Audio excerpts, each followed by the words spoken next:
channel. Belly.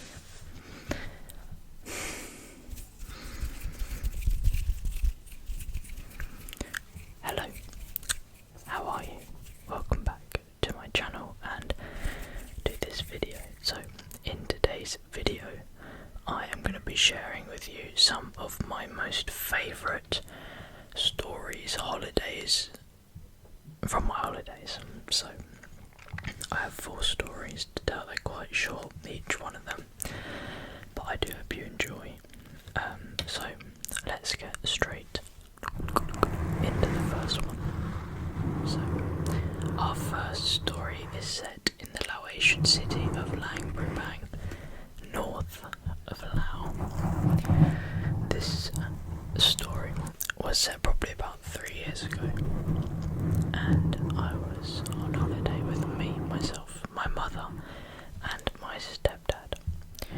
We had just gone up maybe 150 to 200 steps to get up to this temple.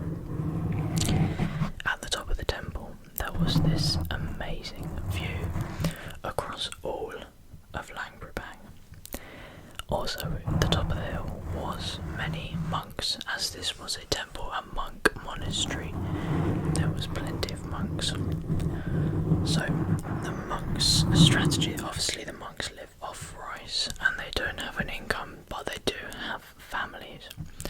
So what they like to do is find tourists at the top of the monastery and get in a conversation with you, saying about their family they've left behind and how they're trying to learn English. Basically they ask you for money in a more subtle, correct way.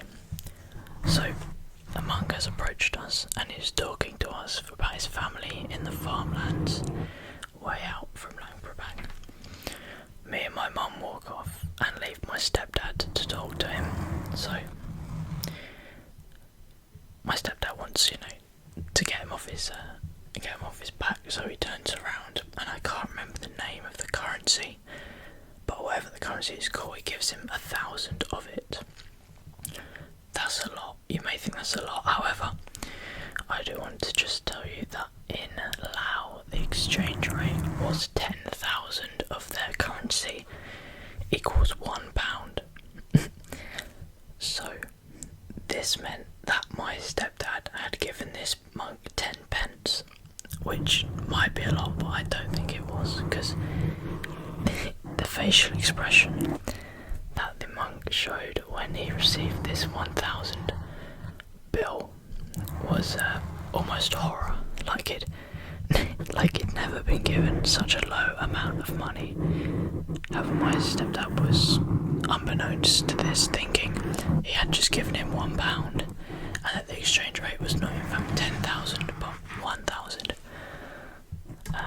And he later found out, as he came back to us, that he'd only given him 10 pence, and we started laughing a lot.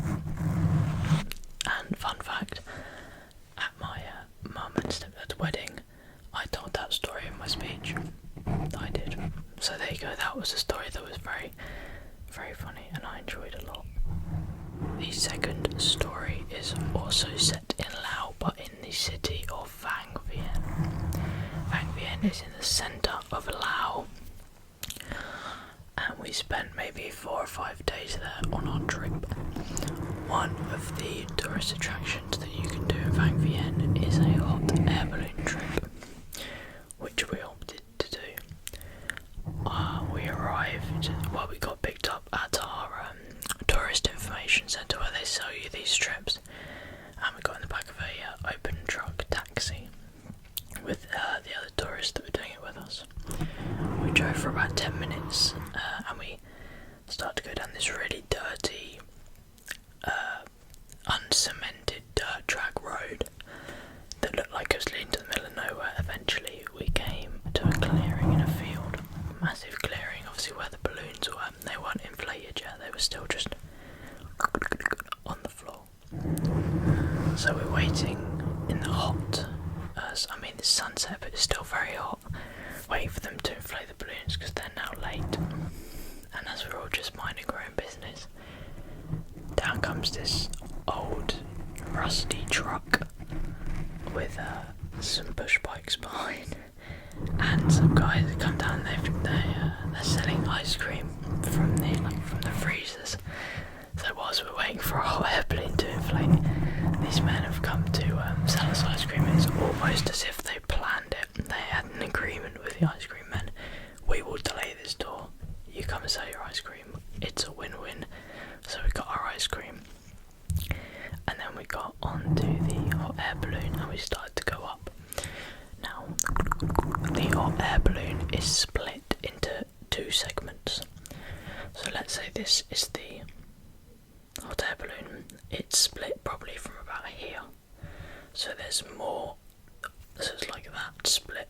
So there's more space on one side than the other. So this space is where the pilot or driver will stand, and then the bigger basket side is where the passengers are. However, we were quite booked out, and it was quite full, so my stepdad had to get in with the pilot, which is right under the massive flame. So not only are we in the hot country of Laos in Southeast Asia, we are also right under this massive flame that's keeping a hot air balloon in the air. Although it was a very lovely experience and the views were outstanding, we were melting. We almost melted through the basket and then landed back on the land. It was very, very hot. Yes, and then as we came into land, the guys that help us set off got in their trucks, raced around the city and into another field. I don't know, maybe 10 miles away. It went up and then went down, and they were there ready to we literally went down in the hot air balloon, and they caught the hot air balloon and tried to slow it down, and that is how we stopped.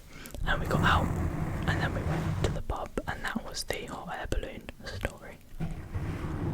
The next story is set in Thailand, on an island called Koh Samet. Koh Samet is somewhere that I have been going since I was a little baby with my mum and our friends that live over there.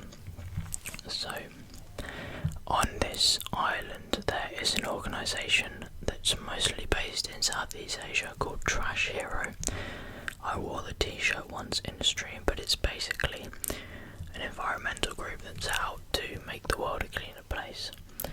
So on my last trip to Koh Samet in Thailand, I got my shirt and I took part in this cleaning event of the island, and we'd go around to different locations every week and pick up as much general waste and recycling as we could, put it into separate baskets, and then we'd weigh it at the end and take it to the dump.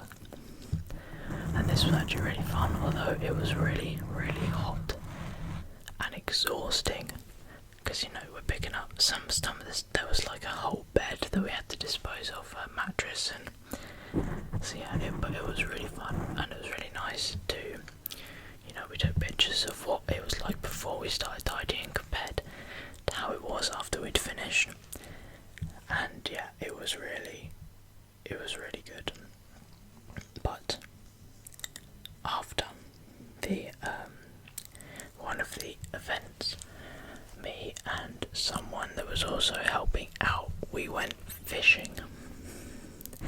We went to a southern part of the island to try and fish. However, our luck wasn't great and we caught absolutely nothing. We then went to the north tip of the island and we found these rocks that were just kind of out in the sea a little bit, so a bit further than the beach. We went and sat on these rocks, or stood on these rocks, and did our fishing. We were probably there for a good hour and a half to 2 hours, and we still hadn't caught a single fish. We got a few bites, but nothing that's really like we're going to catch something. Then, as if by miracle, I started to reel in my line,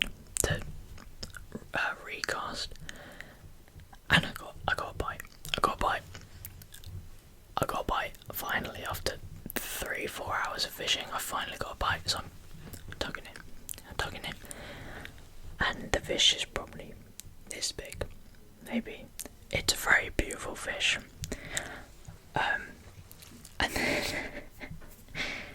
And then I tried to grab it.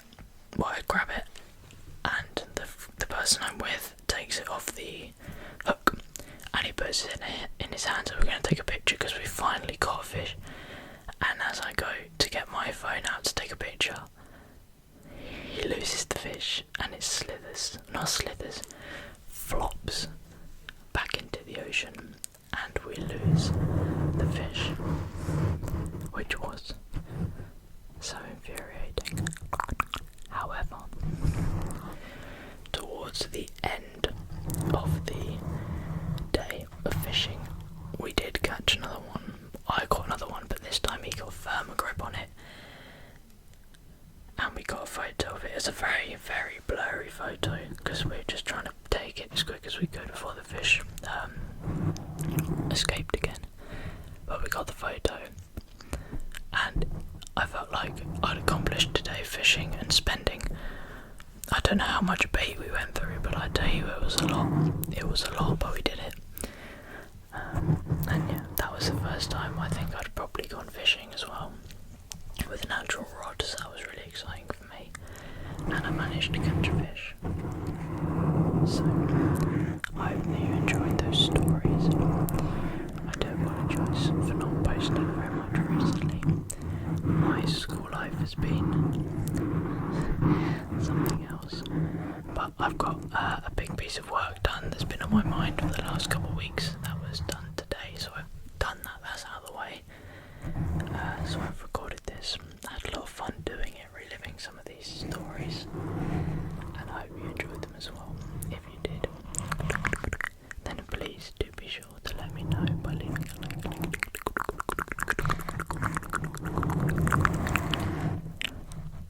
However, as always, if you are asleep, then sleep well, and I will see you again very, very soon.